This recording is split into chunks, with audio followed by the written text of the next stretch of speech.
Okay, guys, hello and welcome to another edition of Pay It Forward. My name is Ben Rookwood and I am part of the coaching staff at Cortex. As a mindset and functional fitness coach, I've had to connect with a lot of diverse people. For me to have that best chance of creating that relationship, I needed to have the understanding and consideration of others and their journey.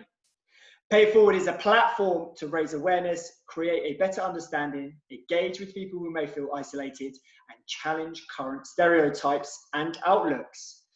Today, what we're going to talk about is a weight loss journey, and our guest today is Issy Frost. Issy, how are we doing?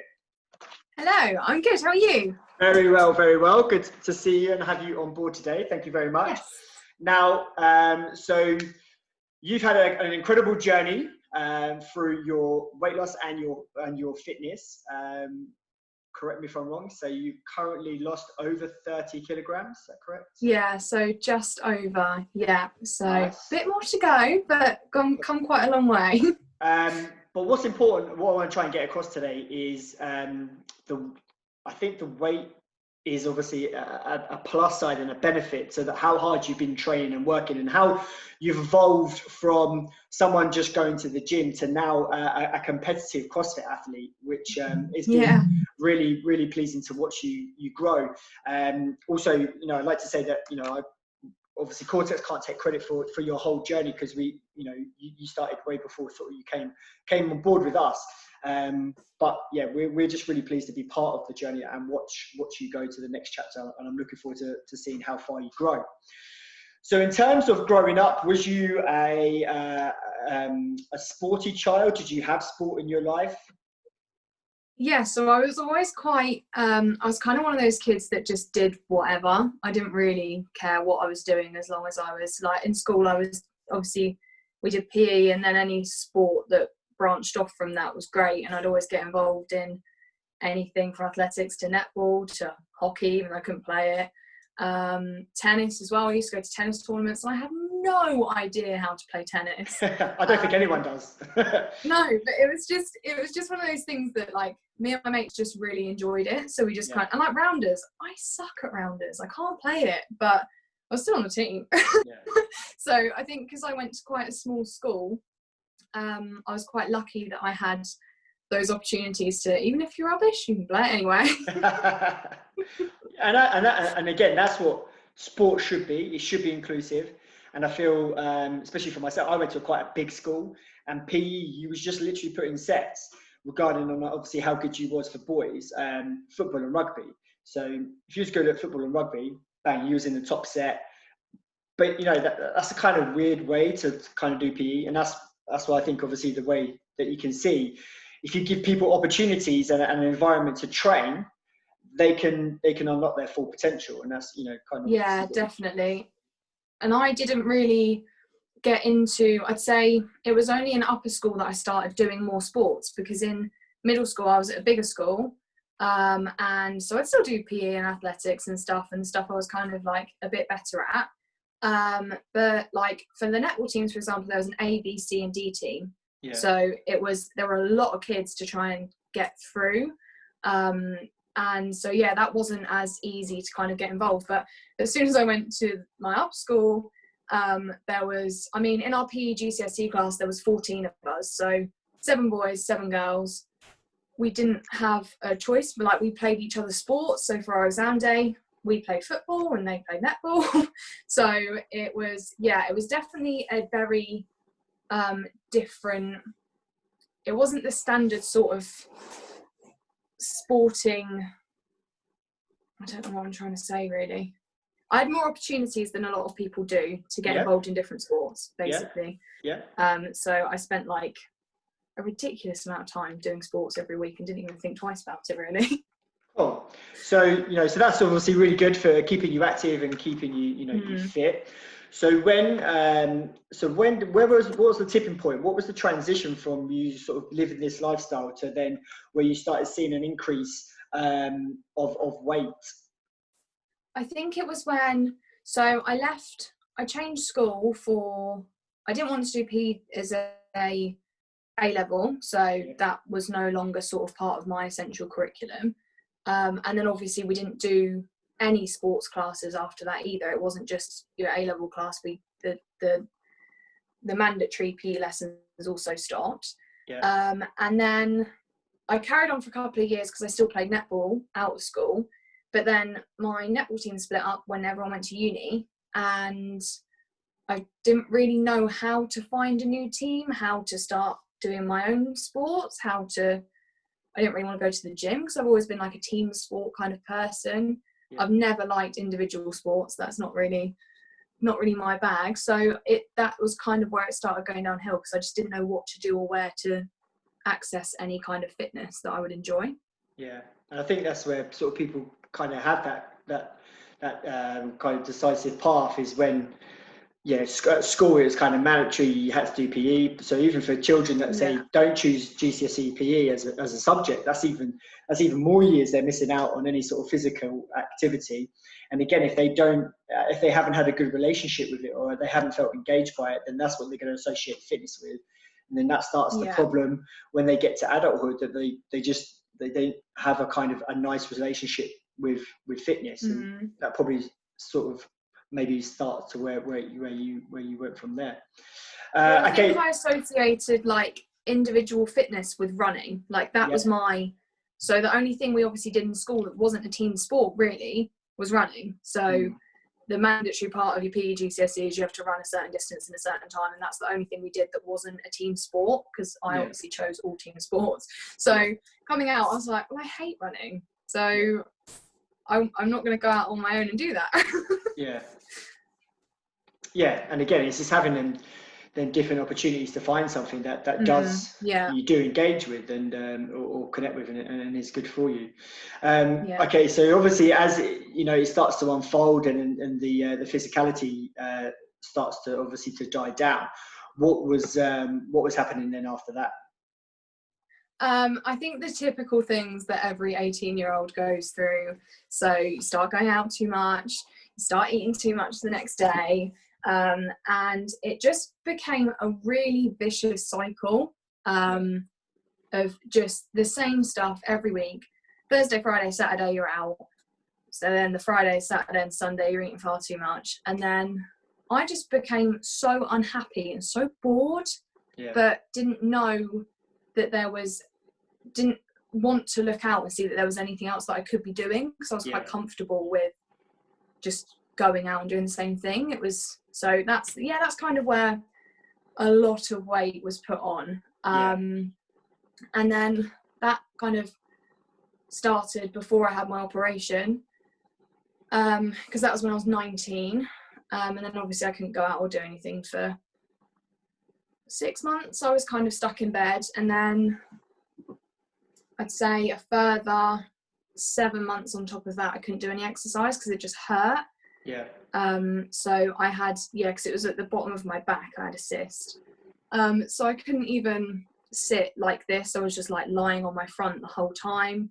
And then obviously, because previously I'd been either active or then I just started going down that path of eating too much and drinking too much, I was automatically used to consuming more calories than I should have been consuming in the first place. So add that to bed rest for 6 months, and it was just a bit of a recipe for disaster. And I think a lot of people are finding that now with obviously with lockdown, just having your kind of physical activity reduced, or the amount of time that you are active, and having more time sitting down. A lot of people experiencing weight gain, which again is fine as long as obviously you can control it. But it just shows you, it's quite easy to overeat, and especially alcohol. Alcohol is obviously a big thing. It's just empty calories. I never knew how many calories were in alcohol. I never once thought about it. And then obviously, because I see myself every day, I didn't see that change happening the way that other people saw that change happening. So it just completely spiraled out of control. So in regards to your changes, did anyone actually say any comments, or did you experience anything that you thought, oh, actually, maybe? I don't know. I never really experienced it directly, but I could definitely tell indirectly that people were saying things. Okay.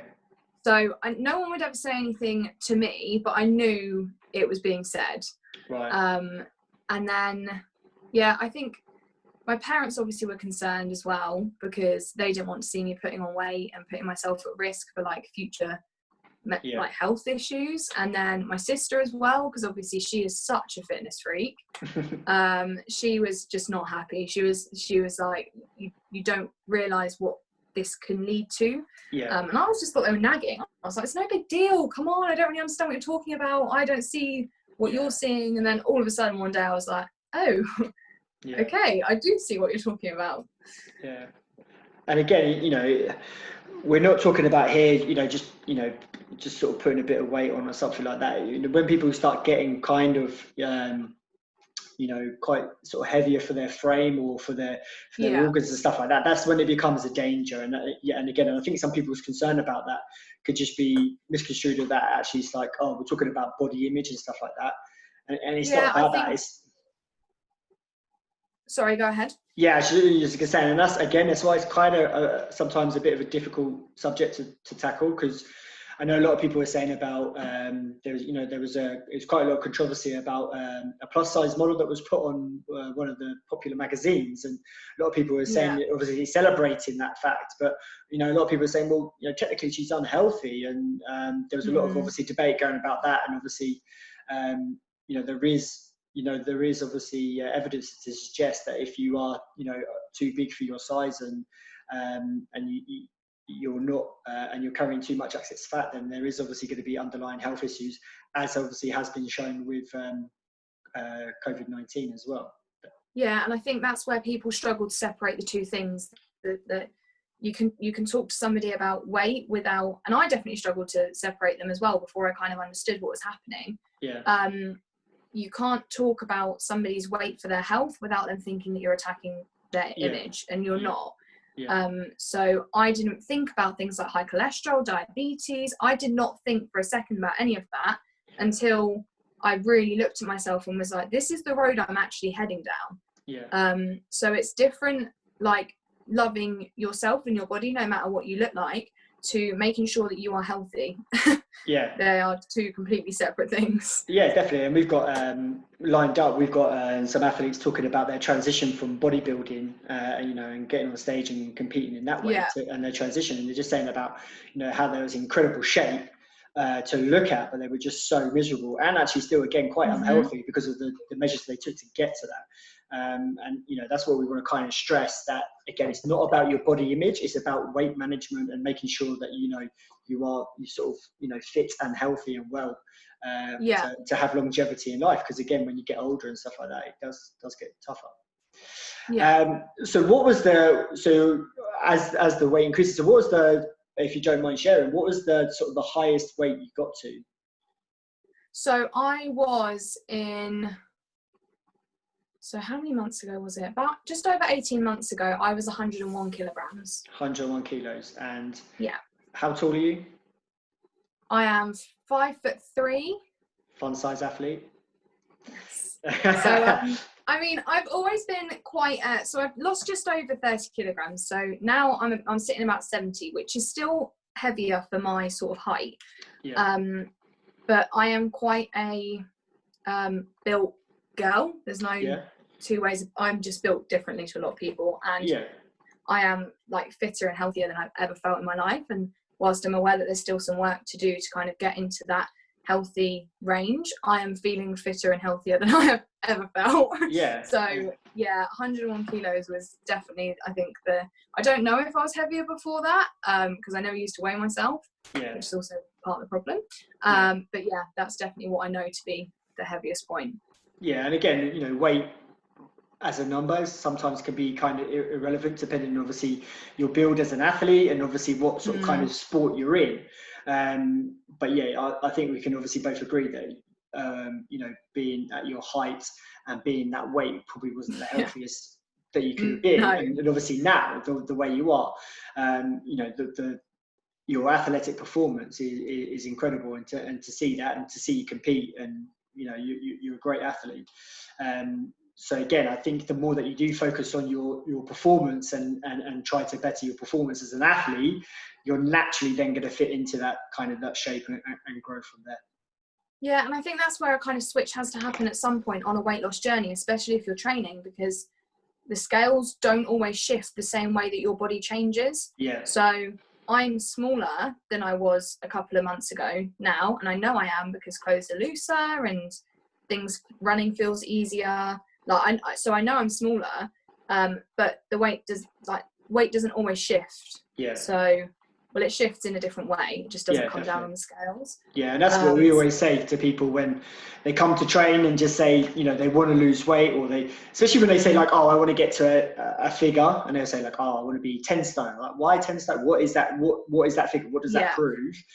Yeah. Let's just concentrate on see how fit you can get. Let's just concentrate on the quality of food you're eating, and just kind of identify and be aware of the calories that you're intaking and expending. And then we can go from there. And then, as you can see, with just that bit of intervention of cleaning up your nutrition and training and exercising, that's the key to success, to being the best version of yourself. Yeah, definitely. And ultimately being happy as well, and that's the key. At the end of the day, if you was at 100 kilos and you was like, I don't care, I am so happy. I am aware of the health complications I might have. Yeah, I don't care. Okay, fair play to you. But then, obviously, years down the line, you could possibly regret that. So what was the kind of the tipping point? Where was the point where you thought, right, that's it, I'm going to make that change? What was the first step? I don't really know why it happened, but before my operation, I just started going to a CrossFit box in Northampton, and I'd only done a few sessions there, but I absolutely loved it. I'd literally done like 3 sessions, but I was like, this is the best. I love training with other people who are really passionate about it. And then obviously I had my operation. I kind of completely forgot about it. Yeah. And then one day Mum turned around to me and was like, did you know there's CrossFits around here? And I was like, no, because I never looked into it. And then she was like, why don't you go? And I was like, okay, give it a go. So I went along and stood on scales, and I was like, whoa, this is like, I need to change everything about my life right now. Yeah. So yeah, I think mum pushed me. I think she's been because they were worried about me. They'd always been trying to do different things, but that was definitely the thing that caught my attention and was like, yeah, I actually really enjoyed that. Maybe I should get into that now. Awesome. Yeah, and there's the power of group training. So if anyone listening, if they're kind of looking and they're completely lost, definitely go and look for your nearest functional fitness facility and get in touch with them, get a good vibe of what they're like. Again, there's a lot of great places out there that can definitely help you. You don't need to spend lots of money with a nutritionist or a personal trainer. But if you feel more comfortable by doing that, that's cool. But there's nothing more powerful than a group environment of highly motivated and empowering people. Obviously, as you know, Izzy. So obviously you started making the progress. When did the progress start sort of happening? Where did you sort of was there any point where you felt that this isn't working, or was you just bought in straight away? I bought in straight away, but I went I got a bit too obsessed. So I think I saw how much weight I needed to lose. Yeah. And it was hard. I could have quite easily gone, well, that's impossible. I'm never going to be able to lose that, because it was really daunting hearing that you need to lose about 30-35 kilograms. I was like, that's insane. Yeah. But instead I was like, well, no, I'm going to do this. And I'm the kind of person that wants to set my mind to doing something, I am going to do it. But I was eating like 1,200 calories a day, every day. And I was trying to train on top of that. And I wasn't doing what I'm doing now because I physically couldn't. But I was training 2 or 3 times a week, and it was exhausting. I remember just like the start of it, because I didn't really understand what I was doing. I just knew I wanted to lose it quickly. Yeah. It was looking back, I'm glad I did it. Yeah. But it was not potentially the best method of doing it, just for me. Definitely. But I'm still glad I did it, because it's the way that's what kick-started the weight loss. So yeah, and that's the trouble is, when people go into a massive calorie deficit too quick and try to train too much, that's just as counterproductive And again, like you said, to try and sustain that is very hard to do. You probably got 2-3 weeks max of you doing that, and then you go absolute fatigue, and you're not going to feel interested. I mean, I carried that on, I'd say, for about 4 months. Yeah. And I was so hungry all the time. Like, I remember I was living at home, and if mum had cooked something that was slightly wrong, I'd be so emotional. And she'd be like, "What is going on with you?" I'd be like, "I'm starving." Yeah. So I think, looking back, I wish I'd looked at it as a longer journey rather than seeing it as, right, I want to lose all this in 6 months. How quickly can I do it? Yeah. And I think you need to have that approach with anything that you start. There's no quick fix, otherwise everyone could easily do it. No. You know, that's what we always talk about. You know, fitness, you can't complete it. You know, just carry it on and just go with the journey. Yeah. Where we talk about mindset, again, it's not something that you're going to change overnight or in a 3-4 week course. That's just the start of it, and then you have to be prepared for a longer journey. So again, anyone that's looking to kind of lose weight or tried all these quick fixes and wonder why they haven't worked, it's because you haven't planned for the long game, and that's where obviously we look to invest, you know, and play the long game. We don't really set times or barriers to stuff. Yeah, we set micro goals just to keep that focus going, but being governed by numbers, because there's obviously the trouble is if you don't hit them, you know, what's the outcome? So this is the other thing. So at first I was losing sort of 5 kilograms a month. And I was so happy with it because I was like, great, it's working, it's coming off really quickly. And then after sort of the 20 kilogram point, where I'd lost 20 kilograms in 4 months, I was still trying to do the same things. I was still trying to stick in this deficit.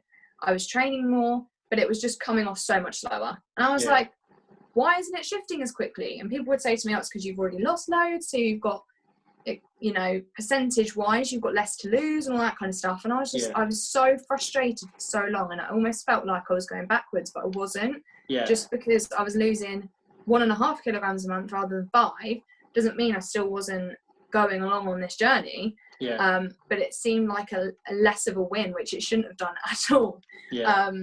So I think that because of the extreme I took it to, that was hard to get my head around. But once I did, I was happy with it, and I could kind of eat in more of a reasonable calorie deficit and have those treats that I'd missed for so long.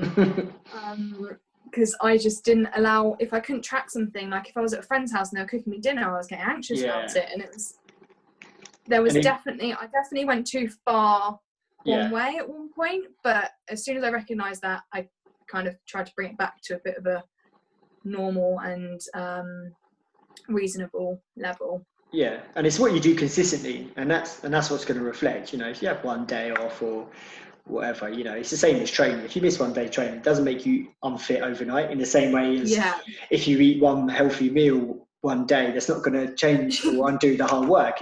Again, you have to think about consistency, that balance. You know, I know a lot of good nutritionists that talk about a kind of 80-20% rule. And again, with training, you need rest days. You need, you know what I mean, time off. I'd happily, if I need to, take a week off. It doesn't, you know, it's not going to alter my fitness. And if you need to take a week off, you know, again, you don't want to start dialing in macros and numbers. That's not the route to happiness. That's, you know, you're just being governed by something else. I think calories are definitely sort of the key fundamental. I mean, everyone knows they are, but understanding I did not know a lot of the foods I was eating were so high in calories. And would I want to waste that amount of calories on it ever again? No. But there are foods that I would like to waste calories on, like pizza. I love pizza, or a donut. And I'm happy to, you know, eat those extra calories because that is worth the extra calories that I'm having it. But whereas a lot of things, you just don't realise what's in it. And then you finish it and you're like, was that worth it? You know, like preparing a nice kind of salad or something, and then you just smash in loads of dressing on top of it, and it's like, you imagine exactly. And is that really worth the amount of calories that it contains?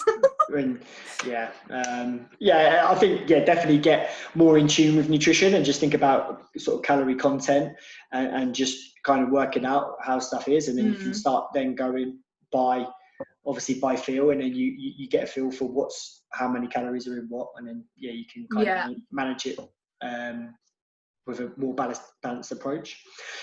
So you've made this fantastic transition, starting to feel good. When did you start kind of believing yourself more that then there is obviously more steps to the journey? I think it was when people would always say to me, "Oh, you look so great, and you've done this, and you've done that." But again, as I didn't see the change happen as much on the way up, I didn't see the change happen as much on the way down because I see myself every day. And then I thought, there's got to be more to this, like everything I've done, than just, do I look in the mirror and think, "Oh, you've lost loads of weight"? Yeah. Or do I care what everyone thinks of me when I'm out and I'm all dressed up and I look different to them? No, not really. I don't really. That was never the goal. The goal was to be healthy. And that's when I kind of sort of realised that I just wanted more from what I'd done, rather than just people saying to me, "Oh, you look really skinny." Yeah. Great, thanks. Do I look strong? Yeah, exactly. That's, and that's what a lot of people aren't motivated by. It's just, and that shouldn't be their motivation, just to, to look good. They should feel good, and feel strong, physically and mentally. And obviously, you've massively lent towards the way you train now, and you can tell that that's definitely the right method and an environment for yourself, and you've excelled. And obviously it's only just a few months ago, we was up in Manchester watching you compete in your your first. I know, it feels like a different world now. But you did it, and I know plenty of athletes that have never taken that challenge or put themselves in that situation. But you've definitely risen up to it, and you got involved, and you put yourself and you really tested yourself mentally, and put all your hard work to good use up in Manchester. And it was great to be a part of that and watch that. It was great to do it. I had so much fun. Yeah. And again, if you can just enjoy it, it's nerving, but that's what life's about, is getting yourself into these kind of situations, and just having that kind of that moment of controllable fear, and something to kind of give you a sense of purpose and drive, and excite you, and overcome it. And it's always it's something that I had that goal. I was like, right, on this day I'm going to compete. So am I training to try and win a competition? No, but I am training to try and beat myself. Like, this is kind of like my baseline, and then I've got that I want to. It's always going to be me against me. I don't really care what anyone else is doing, but I want to keep improving on who I am and what I'm doing. And I think it just shows as well I was so unhappy when I was heavy, like a lot heavier. I was so miserable. I was like, living at my parents' house, not that that's what made me miserable. But I'd always kind of like just hide in my bedroom and never talk to anyone. I was so moody, and I would shout at them all the time. And I am such a different person now. It's just like unbelievable, the change that is made, not just physically but just mentally, and not even just me feeling strong, but the way I treat other people as well.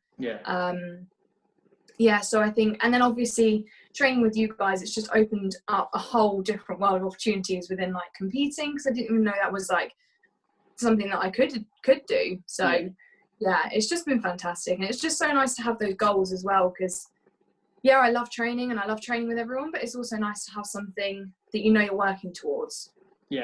And we always talk about anyone that comes to us, and we say always compete with yourself, and obviously enter some sort of competition or a race or a challenge.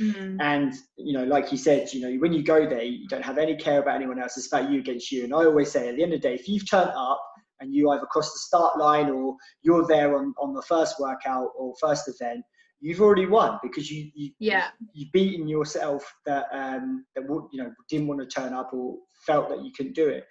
And the moment you enjoy it, and you actually, celebrate the fact that you turned up, and you look back and you think, I've done really well here, because it easily could have gone the other way. And then that just sometimes some people just go, once is enough, that's it, I'm happy, which is fine, and we'll definitely respect that. And other people get the bug, and I think I just want to push myself even more. I've got the bug. Me and Katie were meant to be competing. I think it was last weekend, and we messaged each other. It's a team one, wasn't it? Yeah, but hopefully come September, Yes, it will be going ahead. we'll be there. So, Yes, yeah. definitely. Yeah, there'll be a few All Blacks there competing again. It's there to be enjoyed and come together, and yeah, definitely celebrate that. And that's what it is. It is, you're always competing against yourself, no matter what you do. That, like you said, when you was doing your nutrition, you're competing against yourself to think, well, should I have that treat? Okay, I always say, if you really want it, have it.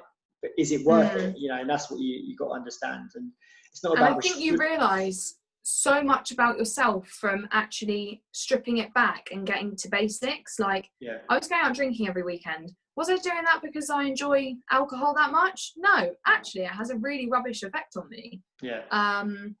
But now I'm kind of, I know that because I took the step to kind of strip it out. And whilst it was really hard at first to cut out like booze, junk food, but then now I know what is worth having and what is just not.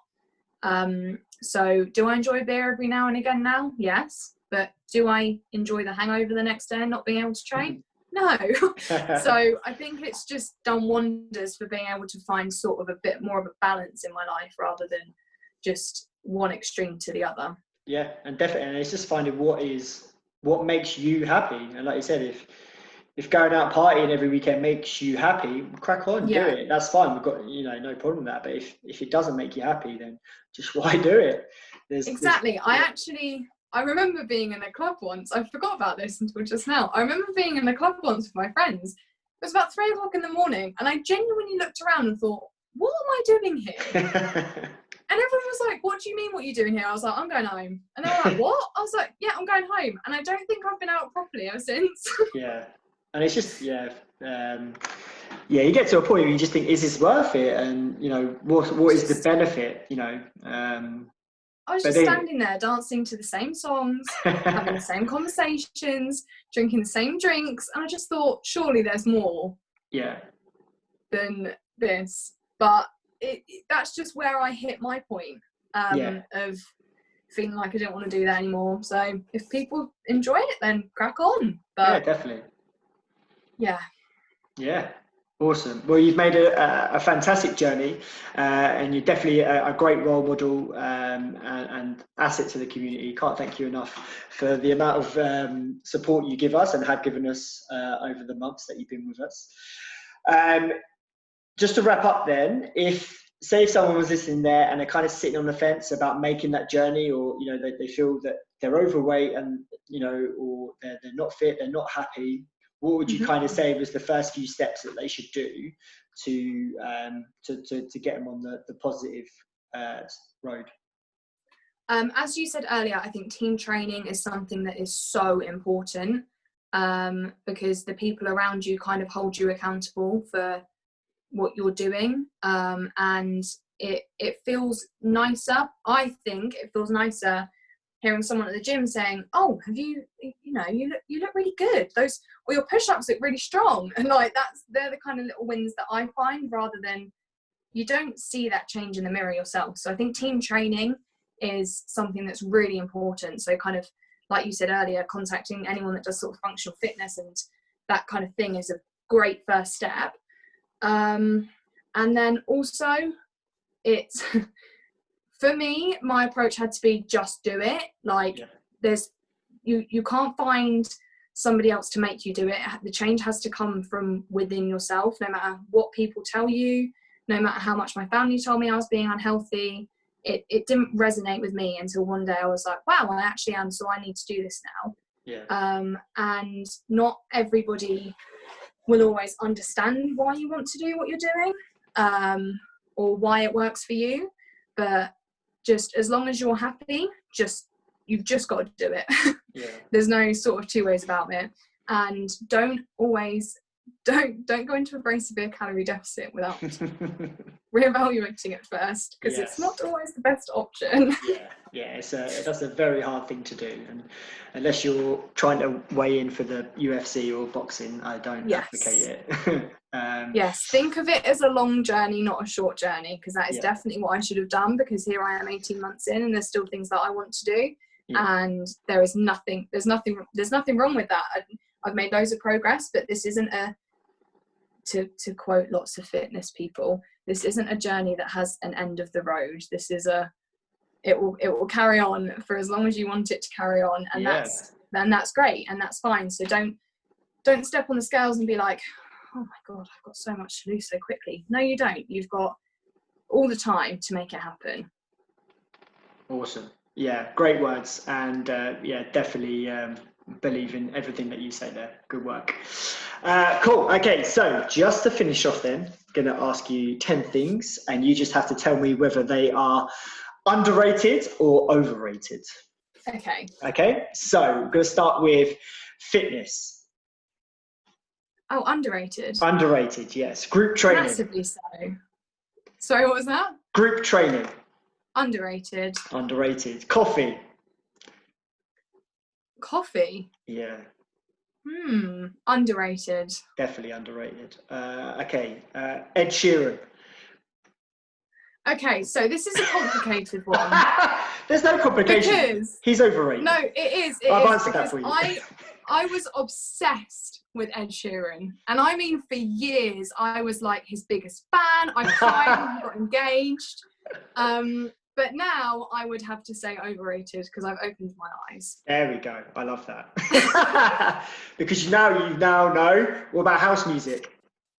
Yeah, exactly. That's what happened. Okay. Going out on New Year's Eve. Oh, overrated. Definitely. Pizza. I mean, is it underrated, or does everyone just underrate? I have to say underrated because I love pizza. I don't think there's anything better in the world. Feeling good. Feeling good is in just the general feeling. In yourself, yeah. Feeling good in yourself. Oh, so underrated. No one ever talks about actually just feeling good within yourself properly, ever. Mobility. Underrated, and this lockdown has proven that. Yes, definitely. Trying to be skinny. Overrated. Who cares? Definitely overrated. Yeah. Size 0. Yeah. And nutrition. Underrated. I think the amount of people that have messaged me, because I get a lot of people messaging me and saying, how have you done it? Can you offer me some advice? And I always try and tell people I am not a nutritionist. I cannot advise you on what calorie deficit is right for you. Yeah. But my one piece of advice is always you do not have to go to the gym 7 days a week, twice a day. But you do have to address what you're eating. So definitely nutrition is 100% underrated. Yeah, have that discussion, be accountable, be aware of what you're doing, accept it, and then that's where you can get the adaptation from. Yeah, and exactly. Positive change. Awesome. Issy, thank you very much.